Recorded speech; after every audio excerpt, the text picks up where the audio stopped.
ሰላም ጤና ይስጥልን ውድ የቻናላችን ተመልካቾች፣ ዛሬ በአውሮፓ ቻምፒየንስ ሊግ የሩብ ፍጻሜ ታላቅ ምሽት አለና ሊቨርፑል በአንፊልድ ስታዲየም የፈረንሳዩን ሀብታም ክለብ ፒኤስጂን ያስተናግዳል። በመጀመሪያው ጨዋታ ላይ ሊቨርፑል 2-0 ተሸንፎ እንደመጣ ሁላችንም እናስታውሳለን።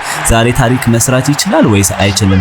ደጋፊዎቹስ ምን አሉ የሚሉትን በዝርዝር ይዘናላችሁ ቀርበናልና የደጋፊዎቹን አስተያየትም ሳስቀድምላችሁ በማህበራዊ ሚዲያና በአንፊልድ አካባቢ ያሉት ደጋፊዎች ተስፋ ሰጪና ስጋት ያላቸውን አስተያየቶች ሰጥተዋልና ከተስፋ ሰጪው ደግሞ ስንጀምር በአንፊልድ የማይቻለውን ማድረግ እንደሚችል እናውቃለን። ባርሴሎናን 4-0 ማሸነፎ ማለፉን እናስታውሳለን በሚል ይሄንን ጊዜ ያስታውሱታል።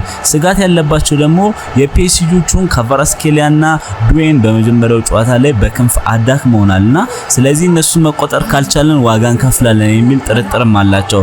ዋናው ነጥብ አብዛኛው ደጋፊዎች የአርነ ስሎት ቡድን በመጀመሪያው 20 ደቂቃዎች ላይ ጎል ማስቆጠር ካልቻለ ለማለፍ ይቸገራል ብለውም እየፈሩ ነው ያሉትና የቡድኖቹን ወቅታዊ ሁኔታ ደግሞ ስናይ ደግሞ ሊቨርፑል ካለፉት 5 ጨዋታዎች ሁለቱን ብቻ ያሸነፈ ሲሆን በማንቸስተር ሲቲ 4-0 የተሸነፈው ደግሞ የበለጠ በደጋፊዎቹ ዘር ጥርጣሬ እንዲያድር አድርጓቸዋልና በሌላ በኩል ደግሞ ፒኤስጂ በ5 ጨዋታ ሁሉንም ጨዋታዎች በማሸነፍ የአስፈሪ ብቃት ላይ እንደሚገኝ ማሳይቷል።